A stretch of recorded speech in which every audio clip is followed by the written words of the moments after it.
A família Vasconcelos existia desde antes da independência do Brasil. Seu nome estava gravado nos livros de história, sempre associado a fortunas inimagináveis, propriedades vastas e um isolamento peculiar que poucos questionavam. Afinal, os ricos sempre foram excêntricos, não? Mas a verdade sobre os Vasconcelos era muito mais sombria do que excentricidade. Uma mansão erguia-se no topo de uma colina afastada da cidade, uma estrutura gótica de 3 andares, cercada por muros de pedra tão altos que bloqueavam até mesmo a luz do sol em certos ângulos. Nenhum vizinho conseguia ver o interior. Nenhuma árvore crescia próxima o suficiente para oferecer um vislumbre. Era como se a propriedade existisse em sua própria dimensão, separada do resto do mundo. E talvez existisse. Tudo começou em 1823, quando Joaquim Vasconcelos, o patriarca fundador, decidiu que a pureza de sangue era a única forma de manter a fortuna e o poder da família intactos. Nada de casamentos com plebeus, nada de sangue comum diluindo a linhagem, apenas Vasconcelos com Vasconcelos. Inicialmente eram primos distantes, aceitável, embora não ideal aos olhos da sociedade da época. Mas à medida que as gerações passavam e a obsessão crescia, as regras se tornaram mais extremas. Primos de primeiro grau, tios com sobrinhas, e em casos sussurrados, apenas em cantos escuros da mansão, relações ainda mais próximas. O dinheiro crescia. A cada geração, a fortuna se multiplicava de formas que economistas não conseguiam explicar. Investimentos que sempre davam certo. Negócios que prosperavam contra todas as probabilidades. Era como se a própria sorte tivesse sido comprada e domesticada pela família. Mas havia um preço. As crianças nasciam diferentes. A primeira geração após Joaquim parecia normal. Talvez alguns traços um pouco pronunciados demais, olhos ligeiramente maiores, dedos um pouco mais longos. Nada que causasse alarme real.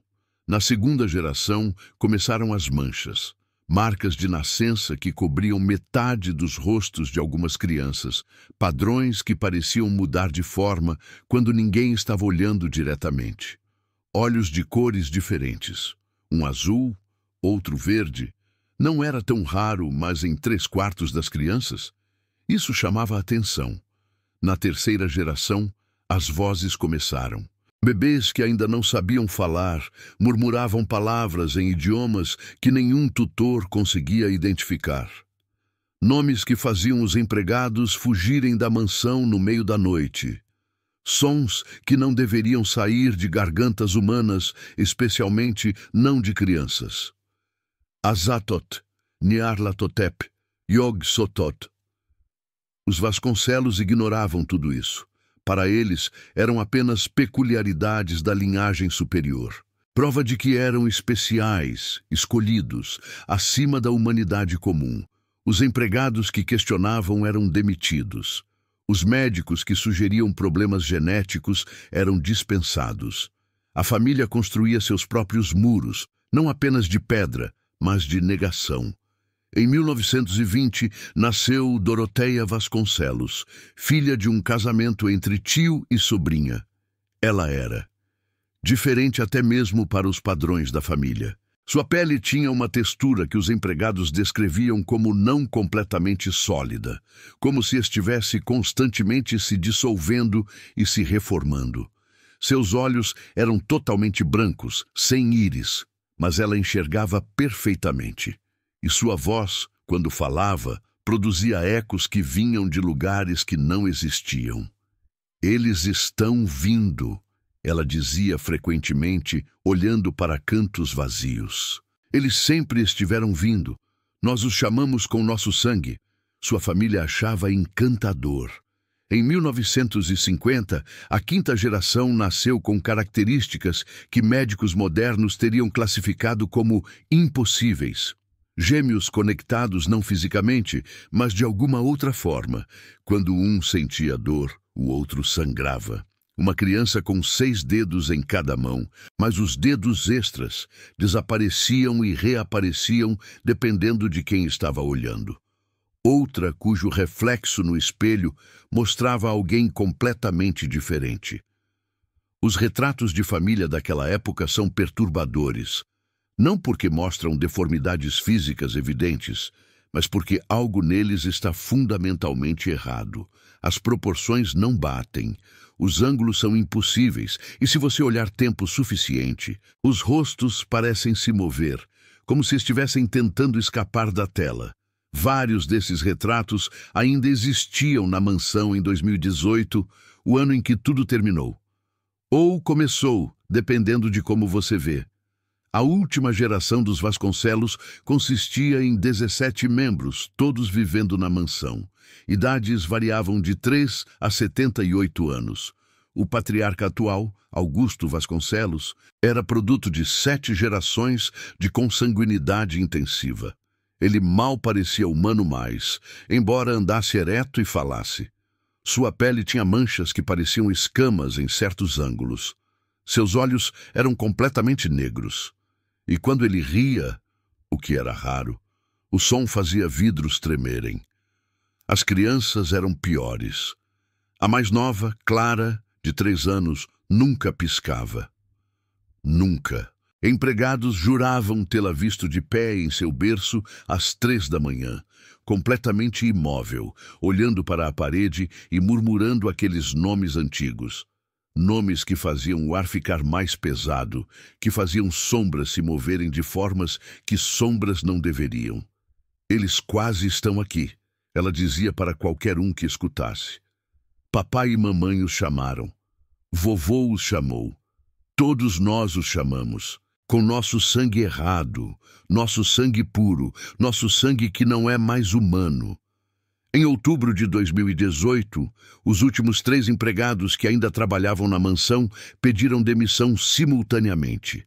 Eles se recusaram a explicar por quê, apenas pegaram seus pertences e fugiram. Um deles, Maria Santos, 52 anos, que trabalhou lá por 20 anos, foi encontrada 3 dias depois em um hospital psiquiátrico, repetindo a mesma frase indefinidamente. As paredes respiram. As paredes respiram. As paredes respiram. Os Vasconcelos ficaram completamente sozinhos em sua mansão gigantesca. 17 pessoas em uma casa com mais de 100 cômodos, cercada por muros de 6 metros de altura, isolada do mundo. Ninguém entrava, ninguém saía. E então, em uma noite de lua cheia em novembro de 2018, os vizinhos mais próximos, que moravam a 2 quilômetros de distância, viram algo que nunca esqueceriam. Chamas. Enormes, impossíveis chamas que subiam da mansão Vasconcelos, tingindo o céu noturno de vermelho e laranja. Mas o fogo não se comportava normalmente. Ele dançava em padrões geométricos impossíveis. Formava símbolos no ar que doíam os olhos de quem olhava. E a cor? Não era bem vermelha. Era uma cor que não deveria existir. Algo entre vermelho e negro e algo completamente outro. O que foi mais perturbador, no entanto, foi o som. Nenhum grito, nenhum pedido de socorro, nenhum som de pânico ou dor. Apenas risadas. Risadas que ecoavam sobre o crepitar das chamas. Risadas de crianças, de adultos, de vozes que não eram bem humanas. Risadas de alegria, de êxtase, de algo finalmente realizado. E embaixo das risadas, se você escutasse atentamente, havia outro som. Um cântico. 17 vozes cantando em uníssono, palavras em um idioma que nunca foi falado por línguas humanas. Os bombeiros chegaram 40 minutos depois. A polícia, logo em seguida. Eles quebraram o portão gigante, entraram na propriedade e encontraram nada. O capitão Eduardo Santos havia sido bombeiro por 23 anos. Ele viu de tudo. Pessoas queimadas vivas, crianças presas em escombros, tragédias que o assombravam em pesadelos. Mas nada, absolutamente nada, o preparou para a mansão Vasconcelos. A primeira coisa que o atingiu foi a temperatura, ou melhor, a falta dela. As chamas haviam sido visíveis a quilômetros de distância, tão intensas que pintavam o céu. mas quando a equipe de bombeiros entrou na propriedade, o calor que deveria estar irradiando das ruínas simplesmente não estava lá.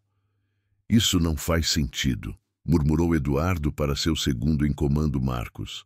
Uma estrutura deste tamanho, queimando com aquela intensidade, e podemos nos aproximar sem equipamento térmico. A mansão ainda estava em chamas quando eles chegaram, mas eram chamas estranhas. Elas não consumiam, não carbonizavam, apenas dançavam sobre as paredes de pedra em padrões que faziam os olhos doerem de focar. E aquelas cores.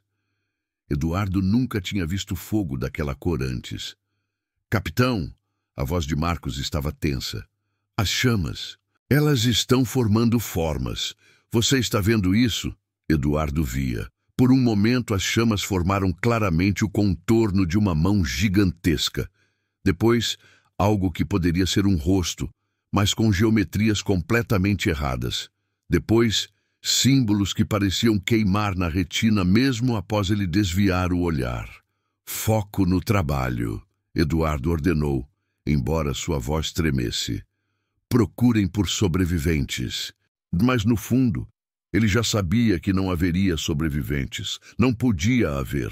Nenhuma estrutura podia queimar assim e deixar alguém vivo, exceto que a estrutura não estava realmente queimando. Quanto mais próximos eles chegavam, mais estranho ficava. As chamas pareciam estar queimando a própria realidade, não a madeira ou pedra. Paredes que deveriam estar destruídas permaneciam intactas, mas cobertas com aquele fogo impossível. Janelas explodiam não de calor, mas de algo mais, como se a pressão viesse de dentro e de fora simultaneamente, de dimensões que não se alinhavam corretamente. E então, tão subitamente quanto começaram, as chamas pararam. Não diminuíram gradualmente, não foram apagadas, simplesmente cessaram de existir, todas de uma vez, como se alguém tivesse desligado um interruptor. O que restou foi pior do que ruínas queimadas. A mansão estava diferente. As paredes permaneciam, mas pareciam ter envelhecido séculos em minutos. A pedra estava coberta com um mofo negro que se movia lentamente como se estivesse vivo.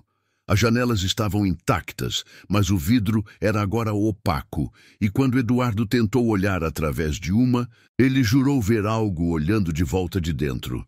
Entrada pela porta frontal, ele ordenou, e sua equipe avançou cautelosamente.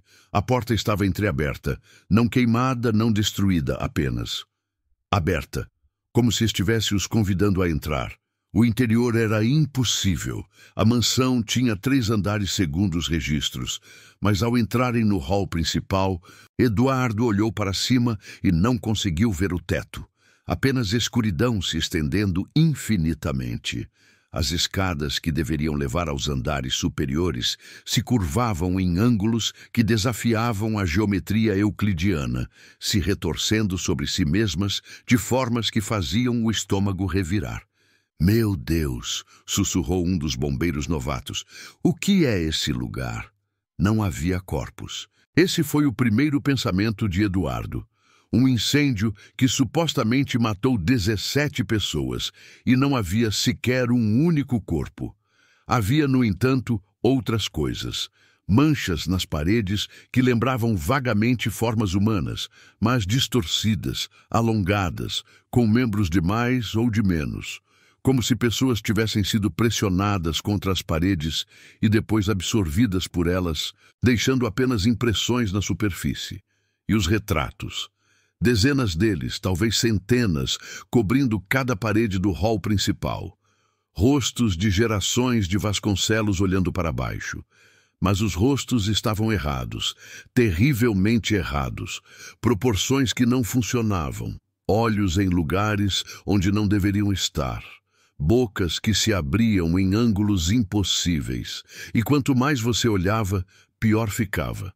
Os rostos pareciam se mexer na tela, não de forma sutil, mas abertamente, como se estivessem tentando se arrastar para fora da tinta que os prendia. Não olhem para os retratos, Eduardo ordenou, mas era tarde demais. Marcos estava congelado na frente de um retrato particularmente grande, seus olhos fixos na pintura de uma mulher com manchas estranhas na pele e olhos de cores diferentes. Marcos, Eduardo sacudiu. Volte! Marcos piscou, voltando a si, mas quando olhou para Eduardo, havia algo diferente em seus olhos. Algo que via além da realidade normal. Capitão, ele disse lentamente, eles não morreram. Eles não estavam fugindo das chamas. Eles estavam celebrando. As chamas eram uma passagem. Eles finalmente conseguiram. Depois de gerações tentando, eles finalmente conseguiram abrir. Abrir o quê? Eduardo exigiu, mas Marcos apenas apontou para o centro do hall. Ali, onde deveria haver apenas o chão de mármore, havia agora algo mais. Uma fissura, talvez, ou um buraco. Mas não um buraco no chão. Um buraco na realidade. Eduardo não sabia como mais descrever. Era como olhar para um espaço que não deveria existir, onde a luz se dobrava de formas erradas e sombras tinham profundidade demais, e de dentro dele vinha um som, muito baixo, quase inaudível, mas impossível de ignorar uma vez percebido. Um som de respiração, algo imenso, inconcebível, respirando lenta e deliberadamente. Saiam, Eduardo disse, saiam! Todo mundo para fora agora! A equipe não questionou. Eles correram, tropeçando uns nos outros na pressa de alcançar a porta. Eduardo foi o último, olhando para trás apenas uma vez. Os retratos estavam todos vazios agora. As figuras que ocupavam as telas haviam desaparecido completamente, deixando apenas molduras com tela branca. Não branca. Eduardo percebeu com horror. As telas estavam vazias, porque as figuras tinham saído delas. E agora estavam em algum lugar na mansão. Ou talvez do outro lado daquele buraco impossível no centro do hall. Eles correram para fora, atravessaram o portão, e apenas quando estavam a uma distância segura é que Eduardo finalmente parou para recuperar o fôlego. Relatório! Ofegou o detetive Silva, que havia chegado com a polícia. O que você encontrou lá dentro? Eduardo olhou para ele, depois de volta para a mansão. As janelas estavam todas apagadas agora, mas ele podia jurar que via movimento dentro delas. Formas que não eram bem humanas deslizando pelos corredores. Nada, Eduardo mentiu. Não encontramos nada. Nenhum corpo, nenhuma evidência de vítimas. É como se eles simplesmente desaparecessem. Não era totalmente uma mentira, mas também não era a verdade completa. Como ele poderia explicar o que havia visto? Quem acreditaria nele? A polícia conduziu sua própria investigação nos dias seguintes. Fotografaram tudo, coletaram amostras, documentaram cada centímetro da mansão. Mas os relatórios oficiais continham apenas fatos secos, técnicos, nenhum corpo encontrado, nenhuma evidência de vítimas. Causa do incêndio, desconhecida. Status das 17 pessoas que viviam na mansão, desaparecidas. Caso arquivado como mistério não resolvido. Mas as pessoas que realmente entraram na mansão, que viram os retratos e o buraco e as manchas nas paredes, eles sabiam diferente. Eles sabiam que algo muito pior do que morte havia ocorrido ali. Os Vasconcelos não morreram no fogo. Eles se tornaram outra coisa. E aquele buraco no centro do hall, aquela fissura na realidade, permanecia aberto, esperando. 3 semanas após o incêndio, a historiadora Ana Costa recebeu um pacote misterioso em seu escritório na universidade.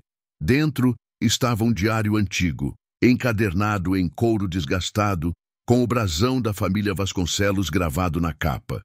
Não havia nota de remetente. Apenas o diário e uma fotografia amarelada mostrando a mansão Vasconcelos em seu auge, cercada por aqueles muros imensos. Ana era especialista em história das famílias ricas do Brasil colonial e imperial. Ela havia ouvido falar dos Vasconcelos, é claro. Todo historiador havia, mas informações concretas sobre eles eram assustadoramente escassas. Era como se a família deliberadamente apagasse seus rastros da história oficial. Ela abriu o diário e começou a ler. Eram as memórias de Joaquim Vasconcelos, o patriarca fundador, escritas em 1823. 23 de agosto, 1823. Encontrei-os nas profundezas da floresta, onde homens sãos não ousam pisar. Os indígenas os chamam de os antigos que dormem. Dizem que eles existiam antes da humanidade, antes da própria terra tomar forma. Deuses, demônios, nem uma coisa nem outra, algo além de nossa compreensão. Eles me mostraram segredos, segredos de poder, de fortuna, de domínio sobre a realidade. Mas tudo tem um preço. Eles exigem sangue, não sacrifício. Isso seria muito simples. Eles exigem linhagem, pureza, concentração. Se nossa família mantiver o sangue puro, sem diluição externa, cada geração nos aproximará deles. E quando estivermos próximos o suficiente, quando nossa linhagem estiver tão concentrada que deixarmos de ser totalmente humanos, eles poderão retornar através de nós. É minha missão sagrada. Meus descendentes continuarão este trabalho. E um dia, após gerações de sacrifício, nós abriremos o caminho para eles. Ana sentiu um calafrio percorrer sua espinha. Ela continuou lendo, página após página de relatos cada vez mais perturbadores. Joaquim documentava meticulosamente os casamentos que arranjava. Primos com primos inicialmente, mas com planos para tornar as uniões cada vez mais próximas com o passar das gerações. Ele também documentava os sinais, as mudanças que apareciam nas crianças nascidas dessas uniões. 1830, Maria Vasconcelos, filha de primos de primeiro grau, nasceu com marcas peculiares. Os médicos chamam de manchas de nascença, mas eu sei melhor. São símbolos, linguagem deles marcada em nossa carne. Ela será fundamental para a próxima geração. 1835. As crianças desta geração falam enquanto dormem. Palavras que não são portuguesas, não são latinas, não são de língua humana alguma. Minha esposa tem medo. Eu tenho esperança. Estamos progredindo. Havia desenhos nas margens do diário, símbolos geométricos impossíveis que faziam os olhos de Ana arderem ao olhar.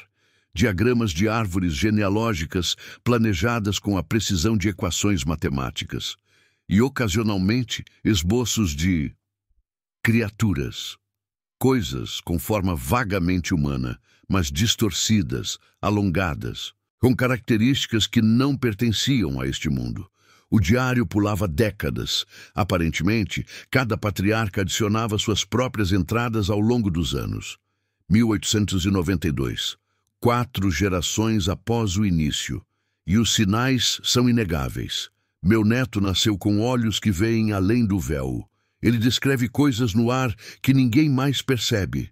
Diz que eles estão ficando mais próximos, mais reais. O plano de Joaquim está funcionando. Mas há um custo que ele não previu. As crianças são diferentes, não de forma apenas física, psicologicamente, emocionalmente. Elas não são mais totalmente humanas, não sentem medo ou amor da mesma forma. É como se parte delas já pertencesse a eles. 1920, Doroteia nasceu hoje. Ela é perfeita, perfeita em sua monstruosidade. Sua mãe morreu no parto. O corpo simplesmente não conseguia suportar o que estava saindo dele. Mas Doroteia vive, e ela já fala. Com menos de 1 hora de vida, ela já murmura seus nomes. Ela será a chave. Eu posso sentir. Esta criança abrirá finalmente o caminho. Ana teve que parar de ler por um momento. Doroteia, ela havia visto esse nome nos registros do incêndio. Doroteia Vasconcelos teria 98 anos em 2018. Se ainda estivesse viva, ela teria estado na mansão na Noite das Chamas. Ela continuou lendo, pulando para as entradas mais recentes. 1995. Augusto, meu tataraneto, tornou-se patriarca. Ele é mais deles do que de nós agora. Mal consigo reconhecer humanidade nele. Mas isso é bom, é o que eles queriam. Ele continuará o trabalho. Apenas mais uma geração. Talvez duas. E então estaremos prontos. Prontos para o ritual final. Prontos para nos sacrificarmos no fogo sagrado que abrirá o portal definitivo. A última entrada era de 2017, um ano antes do incêndio. Os sinais estão alinhados. As crianças desta geração não dormem mais, não precisam. Elas ficam acordadas a noite inteira, cantando para eles em línguas que rasgam a realidade. As paredes da mansão começaram a sangrar uma substância que não é bem sangue.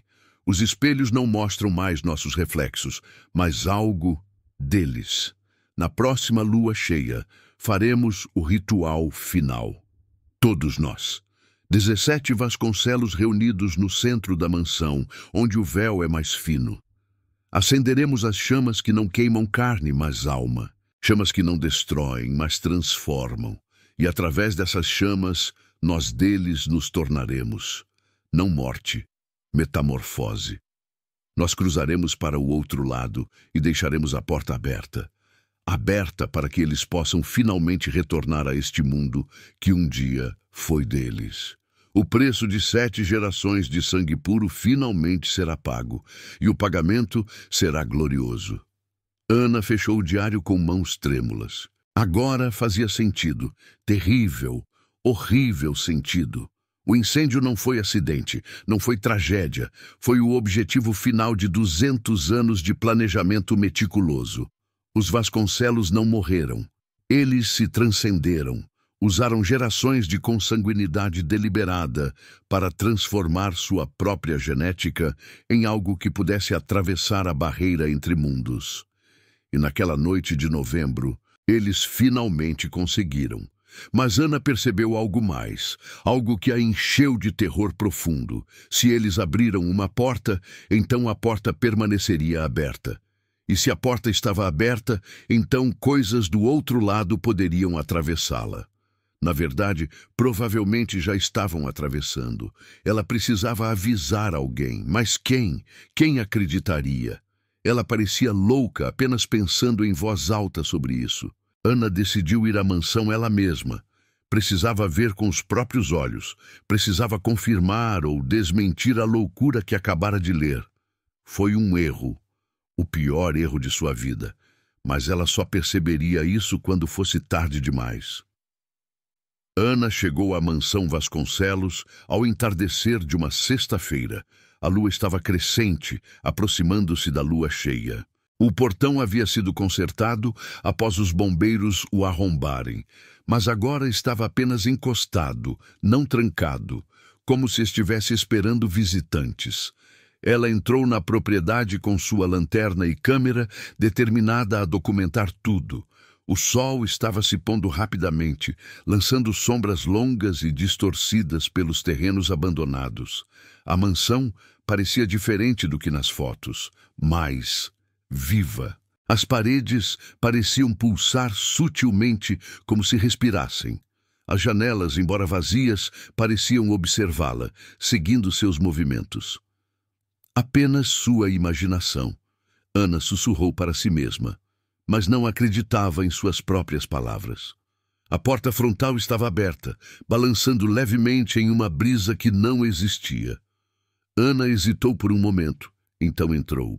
O interior era exatamente como os relatórios policiais descreviam, intacto, mas fundamentalmente errado. O hall se estendia mais longe do que deveria ser possível, desaparecendo em escuridão que a luz de sua lanterna não conseguia penetrar. E os retratos, dezenas deles cobrindo cada parede. Ana se aproximou do primeiro. Mostrava um homem de meia idade, com manchas estranhas no rosto e olhos de cores diferentes. Joaquim Vasconcelos, presumiu ela, o patriarca fundador.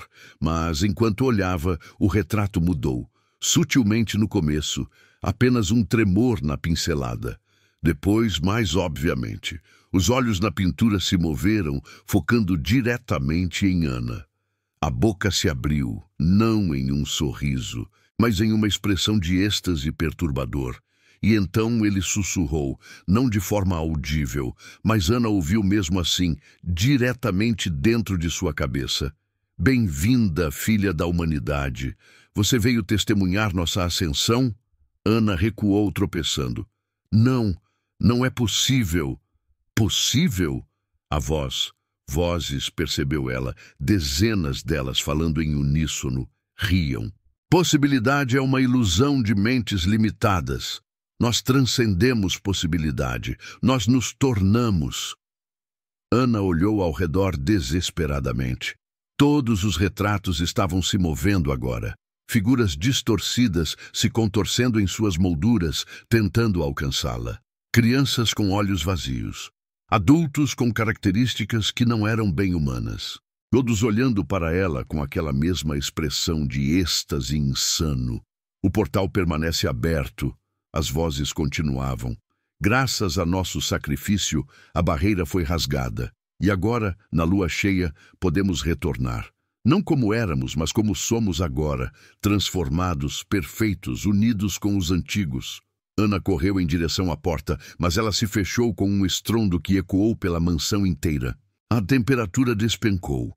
Sua respiração se tornou névoa no ar gelado. Não tão rápido, as vozes sibilaram. Você veio buscar respostas.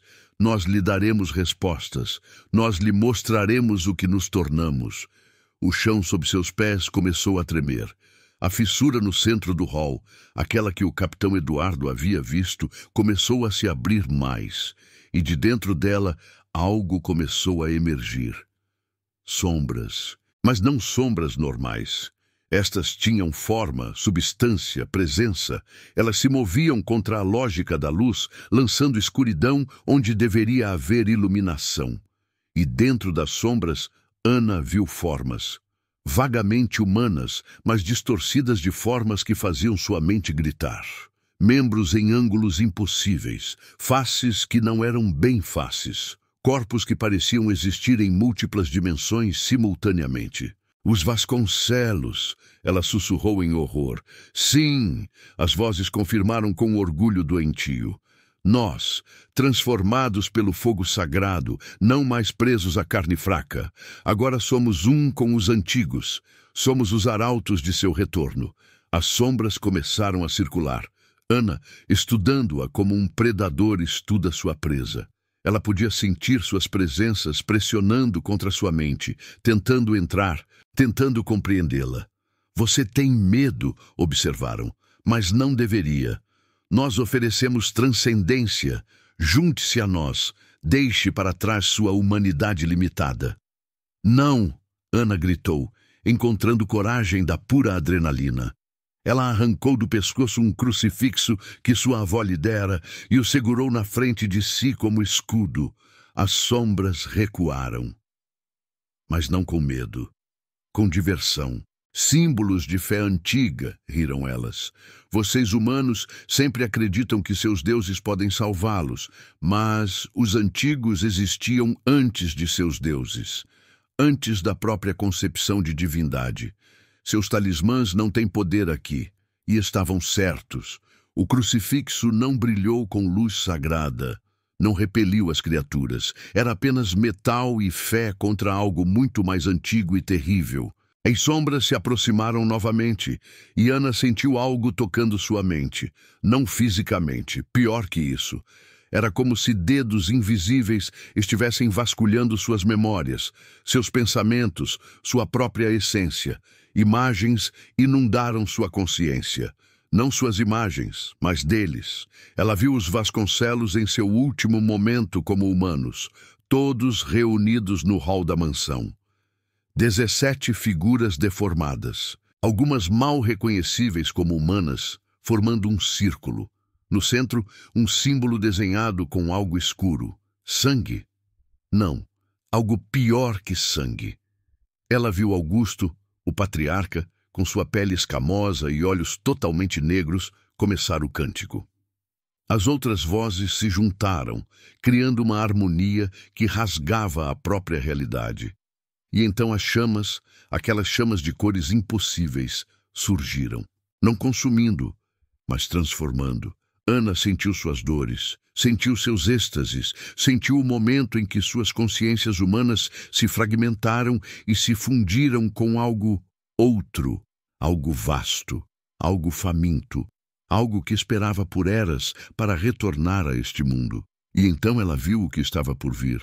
Através do portal que eles abriram, coisas estavam acordando. Coisas que dormiam nas profundezas de dimensões esquecidas. Os antigos, como Joaquim os havia chamado. Entidades tão colossais que a mente humana não podia compreender sua totalidade. E eles estavam começando a se mover em direção à fissura. Quando a lua estiver cheia, as vozes explicaram, o portal se abrirá completamente, e eles virão. E este mundo será reclamado, devolvido a seus verdadeiros mestres. A humanidade terá servido seu propósito, manter o mundo aquecido para eles até que pudessem retornar. Não, Ana sussurrou, lágrimas escorrendo. Vocês condenaram toda a humanidade. Condenação. Não. Libertação. Vocês serão como nós, transcendidos, elevados, fundidos com algo maior. Ana sentiu sua sanidade começando a se fragmentar sob o peso do que estava vendo, do que estava entendendo. Era demais. A mente humana não foi feita para processar verdades tão absolutas e horríveis.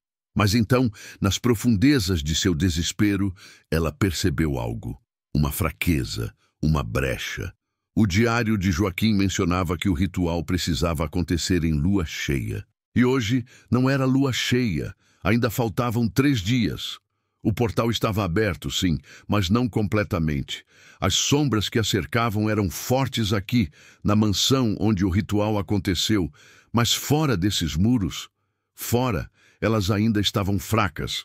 Se ela pudesse sair, se pudesse avisar as autoridades, se pudesse, de alguma forma, impedir que a lua cheia chegasse com o portal ainda aberto.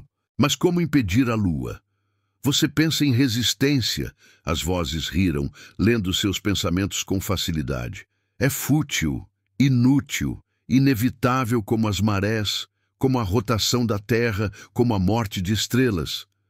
Ana fechou os olhos, forçando sua mente a se acalmar, a pensar logicamente apesar do terror. Havia uma forma. Tinha que haver. Joaquim havia passado 200 anos planejando isso, mas ele era humano. Falível. E havia deixado evidência, o diário. Se havia evidência de como abrir o portal, talvez houvesse evidência de como fechá-lo. Onde está o resto do diário? Ela exigiu em voz alta. Joaquim escreveu apenas um volume? 200 anos de planejamento e apenas um diário fino? As sombras hesitaram, apenas por 1 segundo, mas foi suficiente. Ana estava certa. Havia mais. Onde? Ela pressionou.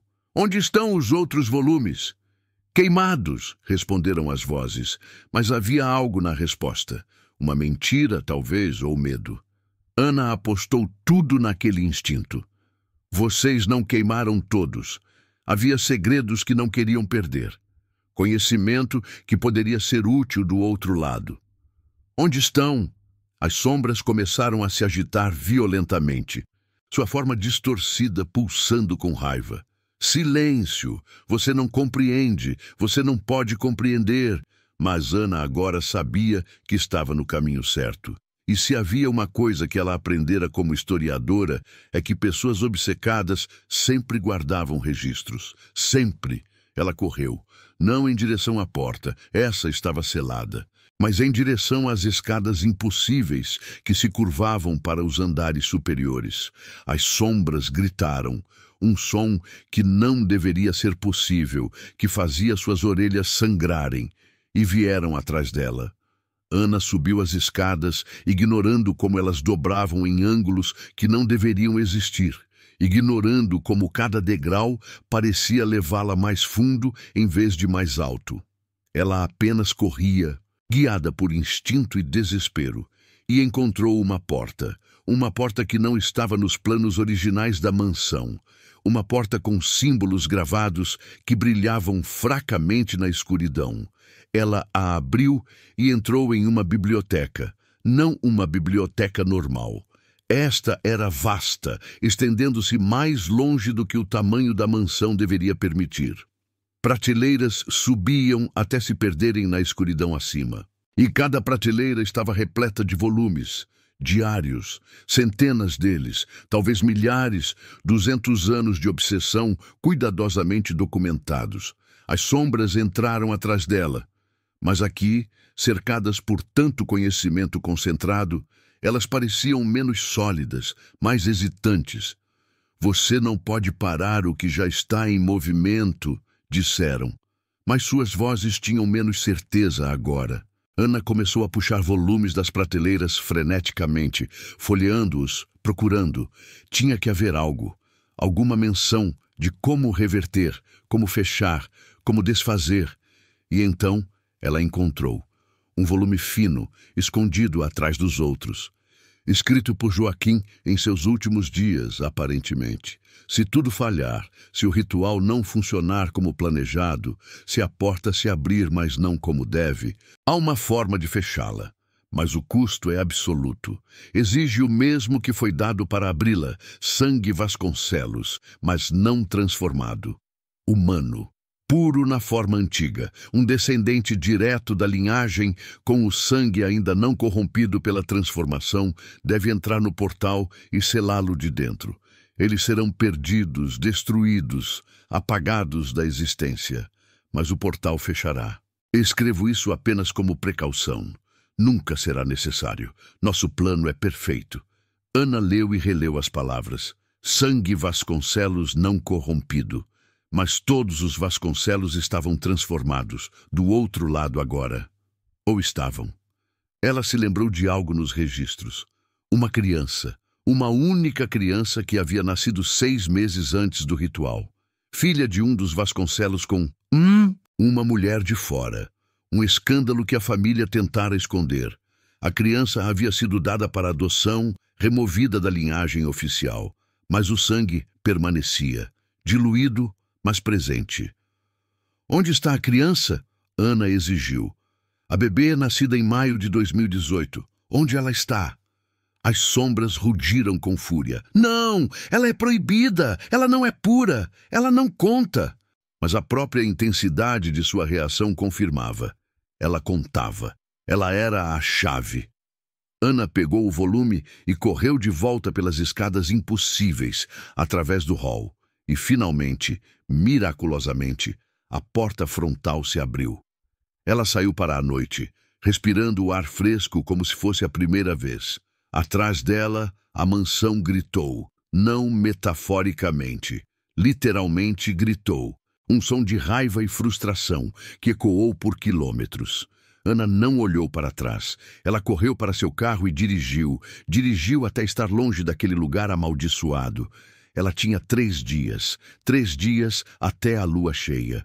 3 dias para encontrar a criança, explicar o impossível e, de alguma forma, convencer as autoridades de que o fim do mundo estava chegando através de um portal dimensional aberto por uma família de consanguíneos obcecados. Parecia impossível, mas ela tinha que tentar.